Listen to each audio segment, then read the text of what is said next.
بسم اللہ الرحمن الرحیم۔ السلام علیکم۔ اشفاق احمد صاحب کہتے ہیں صبح کا وقت بڑا سہانا ہوتا ہے جب سورج کی روشنی اپنی پوری لمبائی کے ساتھ زمین کو چھونے لگتی ہے۔ یہ وہ وقت ہوتا ہے جب ہماری یاد میں بھولے بسرے واقعات بڑی وضاحت اور شد و مت کے ساتھ ابھرنے لگتے ہیں۔ باوجود بڑی کوشش کے میں یہ آج تک نہ جان سکا کہ ان لمبی لمبی شعاؤں اور کرنوں کا زمین پر ایسا اثر کیوں ہوتا ہے۔ یہ ایسا وقت ہوتا ہے جب انسان اپنے برے سے برے دشمن کو بھی معاف کرنے پر آمادہ ہو جاتا ہے۔ آج کل ہمارے ہاں ویسے معاف کرنے پر کم ہی توجہ دی جاتی ہے اور معافی کے عمل کو بجائے اپنی بڑائی یا اعلیٰ ظرفی کے کمزوری سمجھا جانے لگا ہے، اور بدقسمتی سے یہ رجحان ابھی کچھ سالوں میں زیادہ ہو گیا ہے۔ پہلے شاید اتنا نہیں تھا، وجود تو ہوگا، اس سے تو انکار نہیں، لیکن میں یقین سے کہہ سکتا ہوں کہ بہت کم ہوگا۔ جب ہم بچپن میں تھے تو اپنے دیگر ساتھیوں سے لڑائی بھی ہوتی تھی، ناراضگی بھی، لیکن مجھے یاد نہیں پڑتا کہ ہم میں سے بھی کسی کو بھی اگلے دن کسی کو منانے کی ضرورت پیش آتی ہو یا کوئی گلہ دل میں رہ گیا ہو۔ ویسے ہی ہنستے کھیلتے لڑتے جھگڑتے دن گزر جاتا تھا۔ لیکن اب ہم نے اپنا الگ ہی طرز فکر اختیار کر لیا ہے۔ ہم نے مختلف لوگوں کے بارے میں مختلف رائے قائم کر لی ہے۔ مثال کے طور پر ہم نے سوچ رکھا ہے کہ اب میں نے درانی صاحب کی فلاں بات کا جواب فلاں طریقے سے دینا ہے۔ اگر چپڑاسی کرمو نے چھٹی مانگی تو نہیں دینی کیونکہ وہ بہانے سے چھٹی کرتا ہے۔ کوئی ضرورت مند یا سائل ہمارے تک آئے گا تو ہم نے بڑی بے رخی سے بات کرنی ہے، کیونکہ اگر مسکرا کر بات کریں گے تو یہ لوگ ناحق فری ہو جاتے ہیں۔ اس طرح کی کئی باتیں ہوتی ہیں جو ہم خود ہی طے کر لیتے ہیں، حالانکہ ہم اس بات سے بے خبر ہوتے ہیں کہ جن لوگوں کے بارے میں ہم سخت رویے پر مبنی رائے قائم کر رہے ہیں وہ ہو سکتا ہے ہمارے لیے بڑی اچھی رائے رکھتے ہوں۔ جس چپڑاسی کرمو کو ہم چھٹی نہ دینے اور جھٹکیاں دینے کا فیصلہ صادر کر چکے ہیں، وہ اس بار چھٹی کے لیے بہانے بازی سے کام نہ لے رہا ہو اور اسے واقعی کوئی مسئلہ یا مشکل درپیش ہو۔ ہم نے شاید کبھی ایک لمحے کے لیے بھی نہیں سوچا کہ ہمارے چہروں سے ہنسی مسکراہٹ کیوں ختم ہو رہی ہے۔ بات یہ نہیں ہے کہ ہم اچھے ہونا نہیں چاہتے، ایسا ہرگز نہیں ہے۔ ہمارے دل کے کسی نہ کسی گوشے میں یہ خواہش ضرور موجود ہے کہ ہم اچھے بنیں گے، لیکن ایک عجب خوف ہمیں اس بات سے دور کرتا رہتا ہے۔ اشفاق احمد صاحب کہتے ہیں میرے ماموں میرے والد صاحب سے بالکل الٹ تھے۔ میرے والد میرے ماموں کی نسبت بہت ہی محتاط اور ہر کام کو پرکھ کر کرنے والے تھے، جبکہ ماموں بہت کچھ اعتبار اور اعتماد پر چھوڑ دیتے تھے۔ اس کا مطلب یہ نہیں کہ ماموں بہت سیدھے سادے یا خدا نخواستہ احمق تھے، ایسی بات بالکل نہیں تھی۔ ماموں کا اپنا ایک فلسفہ تھا۔ وہ مجھ سے اکثر کہا کرتے تھے کہ تم لوگوں کو اپنے سے اچھا صلہ لینے دو، انہیں تمہیں ٹھگ لینے دو۔ اگر تم ان سے جھگڑا نہیں کرو گے، مباحثہ نہیں کرو گے، وہ صلح جو ہو جائیں گے، ہتھیار پھینک دیں گے، اچھے اور شریف ہو جائیں گے۔ اور یقین کرنا بیٹا، انسان اچھا اور شریف ہونا چاہتا ہے لیکن اس کو موقع نہیں ملتا۔ کم از کم تم انہیں اچھا ہونے کا موقع ضرور فراہم کرنا۔ اس وقت تو میں ماموں کی اس بات کو اس طریقے سے نہیں سمجھ پایا، لیکن میں اب فیل کرتا ہوں کہ میں ان باتوں کو کچھ سمجھنے لگا ہوں کہ ایسا کرنا کیوں ضروری ہے۔ ایک مسئلہ یہ بھی ہے کہ جو خرابی ہم میں موجود ہوتی ہے، ہم خیال کرتے ہیں کہ یہ خرابی ضرور دوسروں میں بھی ہوگی۔ میں جب بینک کی کھڑکی پر کھڑا بل جمع کروا رہا ہوتا ہوں تو کئی بار میرے ذہن میں خیال آتا ہے کہ میں نے اپنے یوٹیلٹی بلز کے جو پیسے کیشیئر کو تھما دیے ہیں، یہی نہ ہو کہ وہ پیسے لے کر یہ کہے کہ آپ نے تو مجھے پیسے ہی نہیں دیے۔ اب میرے پاس اسے پیسے دینے کی کوئی رسید بھی نہیں، اور میں کیسے کسی اور کو یقین دلاؤں گا کہ میں نے واقعی کیشیئر کو پیسے دے دیے ہیں۔ لیکن وہ کیشیئر بڑا ہی ایماندار ہوتا ہے، اس نے میرے گہرے خدشات کے باوجود آج تک مجھے نہیں کہا کہ میں نے اسے پیسے ادا نہیں کیے، اور وہ نہایت شریف النفس اور دیانتدار کیشیئر میرے بلوں پر ٹھکا ٹھک مہرے لگا کر اور دستخط کر کے بل آدھے پھاڑ کر میرے حوالے کر دیتا ہے۔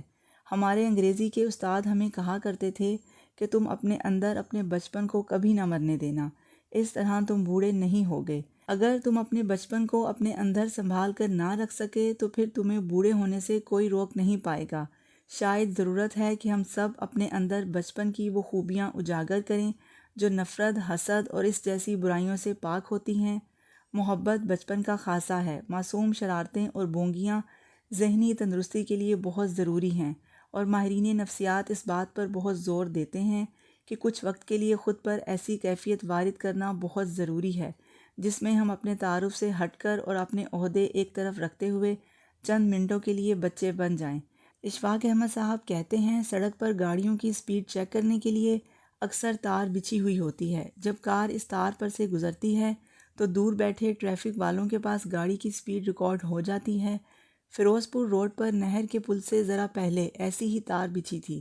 ایک روز میں نہر پر جا رہا تھا اور میرے آگے ایک فوکسی جا رہی تھی۔ اس کار کے جیسے ہی اگلے پہیے اس تار پر سے گزرے تو زور کی بریک لگی اور گاڑی رک گئی۔ پھر اس گاڑی میں سے دو صحت مند نوجوان نکلے۔ انہوں نے فوکسی کے پچھلے دونوں پہیے اٹھا کر اس تار سے لگائے بغیر گزارے اور آگے رکھ دیے اور وہ اس کار پر سوار ہو کر چل دیے۔ اب میں دیکھ کر بڑا حیران ہوا کہ یا اللہ ایسی کیا بات ہے کہ ان لوگوں نے اتنی تکلیف کر کے یہ کام کیا۔ جب میں کرتبہ چوک پہنچا تو وہاں بڑا رش تھا اور ٹریفک جام تھی۔ جب میری گاڑی ان نوجوانوں کی گاڑی کے مقابل آئی تو میں نے شیشہ نیچے کر کے ان سے فوکسی کے اس طرح گزارنے کی وجہ پوچھی۔ اس پر وہ نوجوان پہلے مسکرائے اور پھر بتایا کہ بس جی یہ ایسے ہی ایک تفریحی کھیل ہے، ہم اکثر یوں ہی کرتے ہیں۔ اس طرح ٹریفک والوں کے پاس گاڑی کے اگلے پہیے گزرنے کا حساب تو ریکارڈ ہو گیا اور انہیں گاڑی کے پچھلے پہیے گزرنے کا انتظار ہوتا ہے، اور اب تک وہ انتظار کر رہے ہوں گے کہ پچھلے پہیے کب گزریں گے۔ اور ان میں سے کچھ سارجنٹ ایسے ہوتے ہیں جو سمجھتے ہیں کہ شاید ولایت والوں نے کوئی گاڑی ایسی بھی بنائی ہے جس کے پہیے ابھی آنے ہیں۔ یہ ایسی چھوٹی چھوٹی باتیں ہیں جو ہمیں ایک دم سے دکھ الم کی زندگی سے باہر نکال دیتی ہیں۔ ایک روز ہم ڈیرے پر بیٹھے ہوئے تھے۔ میں نے اپنے بابا جی سے پوچھا کہ جناب دنیا اتنی خراب کیوں ہو گئی ہے، اس قدر مادہ پرست کیوں ہو گئی ہے؟ بابا جی نے جواب دیا دنیا بہت اچھی ہے، جب ہم اس پر تنگ نظری سے نظر ڈالتے ہیں تو یہ ہمیں تنگ نظر دکھائی دیتی ہے، جب ہم اس پر کمینگی سی نظر دوڑاتے ہیں تو یہ ہمیں کمینی نظر آنے لگتی ہے، جب اسے خود غرضی سے دیکھتے ہیں تو یہ خود غرض ہو جاتی ہے، لیکن جب اس پر کھلے دل، روشن آنکھ اور محبت بھری نظر سے نگاہ دوڑاتے ہیں تو پھر اسی دنیا میں کیسے پیارے پیارے لوگ نظر آنے لگتے ہیں۔ خواتین و حضرات، نیکی اور بدی دونوں کا وجود لازم و ملزوم ہے۔ اگر دنیا سے بدی بالکل اٹھ جائے تو پھر نیکی کو نیکی کون کہے گا، اور اگر نیکی اٹھ جائے تو پھر برے کو برا کون کہے گا؟ ایک کا وجود دوسرے کے وجود کی اہمیت سے ہمیں آشنا کرتا ہے۔ اب اس کا مطلب یہ بھی نہیں کہ نیکی کے ساتھ بدی کا ہونا بھی ضروری ہے۔ اشفاق احمد صاحب کہتے ہیں زندگی اتنی مشکل بھی نہیں ہے جتنی مشکل ہم نے سمجھ رکھی ہے۔ ایک زمانے میں لال صابن سے نہاتا تھا، میرے بالوں کو کوئی نقصان نہیں پہنچتا تھا، میں کھانا کھاتا تھا تو مجھے ہاتھ ڈیٹول سے نہیں دھونے پڑتے تھے، تب شاید اب سے خطرناک جراثیم بھی کم تھے، لیکن اب شاید جراثیموں کی بہتات ہو گئی ہے یا پھر ہم سوچتے ہی اس طرز پر ہیں۔ میں آج تک اس راز کو نہیں سمجھ پایا ہوں کہ ایک خرادیہ یا موٹر مکینک جو سارا دن کام کرتا ہے، وہ جب کھانا کھانے لگتا ہے تو وہ ڈیٹول استعمال نہیں کرتا، کسی مہنگے صابن سے ہاتھ نہیں دھوتا، کسی نئے تولیے کو استعمال نہیں کرتا، بس عام پانی سے ہاتھ گیلے کر کے کسی عام کپڑے سے خشک کرتا ہے اور کھانا کھانے بیٹھ جاتا ہے۔ وہ بیمار نہیں ہوتا، لیکن ہم جو بڑی احتیاط کرتے ہیں، پھونک پھونک کر قدم رکھتے ہیں، جلدی بیمار ہو جاتے ہیں۔ جب ہم چھوٹے تھے تو اس وقت اپنی ماں کے پاس بیٹھ کر کھانا کھا رہے تھے، اچانک روٹی کا لقمہ میری ماں کے ہاتھ سے زمین پر گر گیا۔ جوں ہی وہ لقمہ ماں کے ہاتھ سے گرا، انہوں نے بسم اللہ کہہ کر وہ لقمہ زمین سے اٹھایا، اس پر پھونک ماری اور اسے کھا لیا۔ اس پر میری بڑی بہن نے شور مچا دیا کہ اماں اس طرح آپ کو یہ روٹی کا ٹکڑا نہیں کھانا چاہیے تھا، یہ جراثیموں سے آلودہ ہو چکا تھا، لیکن میری ماں کچھ نہ بولی اور اس نے اطمینان سے وہ ٹکڑا نگل لیا۔ میں اب سمجھتا ہوں کہ میری ماں جراثیموں سے زیادہ خدا سے ڈرتی تھی، وہ خدا کی دی نعمت کی قدر کرتی تھی، اور شاید ہم خدا سے زیادہ جراثیموں سے ڈرتے ہیں۔ میں ایک بار اپنی گاڑی کا کام کروا رہا تھا، دوپہر کا وقت تھا، ورک شاپ میں وہ کاریگر وغیرہ روٹی کھانے لگے، انہوں نے مجھے بھی دعوت دی، لیکن میں نے شکریہ کہہ کر معذرت کر لی۔ اشفاق احمد صاحب کہتے ہیں گاڑی کا وہ مکینک کام کرتے کرتے اٹھا، اس نے پنچر چیک کرنے والے ٹب سے ہاتھ گیلے کیے اور ویسے ہی جا کر کھانا کھانا شروع کر دیا۔ میں نے اس سے کہا کہ اللہ کے بندے اس طرح گندے ہاتھوں سے کھانا کھاؤ گے تو بیمار پڑ جاؤ گے، ہزاروں جراثیم تمہارے پیٹ میں چلے جائیں گے، کیا تم نے اس طرح کی باتیں کبھی ڈیٹول یا صابن کے اشتہار میں نہیں دیکھی؟ تو اس نے جواب دیا کہ صاحب جب ہم ہاتھوں پر کلمہ پڑھ کر پانی ڈالتے ہیں تو سارے جراثیم خود بخود مر جاتے ہیں، اور جب بسم اللہ پڑھ کر روٹی کا لقمہ توڑتے ہیں تو جراثیموں کی جگہ ہمارے پیٹ میں برکت اور صحت داخل ہو جاتی ہے۔ مجھے اس مکینک کی بات نے ہلا کر رکھ دیا۔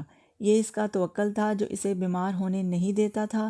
میں اس سے اب بھی ملتا ہوں، اتنے سال گزر جانے کے بعد بھی وہ مجھ سے زیادہ صحت مند ہے۔ میری دعا ہے کہ اللہ آپ کو آسانیاں عطا فرمائے، آپ کو بچپن، نرم خوئی اور توکل کی دنیا اور آسانیاں تقسیم کرنے کا شرف عطا فرمائے۔ آپ سب کا بہت بہت شکریہ۔ آپ لوگ میری ویڈیو دیکھتے ہیں، سنتے ہیں، سمجھتے ہیں، پسند کرتے ہیں، شیئر کرتے ہیں اور میرے چینل کو سبسکرائب کر کے مجھے موٹیویٹ کرتے ہیں۔ جزاک اللہ۔